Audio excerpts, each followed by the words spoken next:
So நம்ம ஈரோடு மக்கள் வந்து இப்போ புதுசாக ஜிம் போக போகிறாங்க, இல்லை ஃபிட்னஸை ஃபாலோ பண்ண போகிறாங்க அப்படின்னா நீங்கள் என்ன சொல்ல விரும்புகிறீங்க சார்?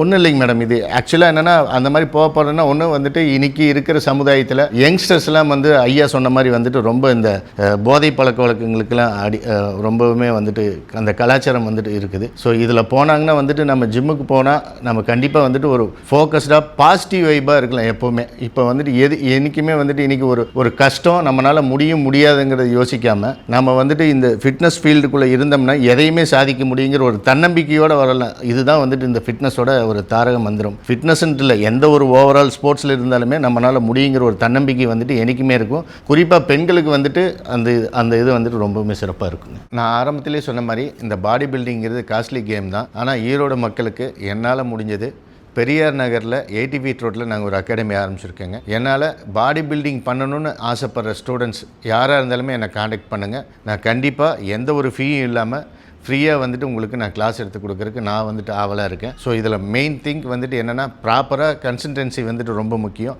டிசிப்ளின் ரொம்ப முக்கியம். இது எல்லாமே வந்துட்டு வேணும்னு நினைக்கிறவங்க கண்டிப்பாக என்னை காண்டாக்ட் பண்ணலாம். தேங்க்யூ.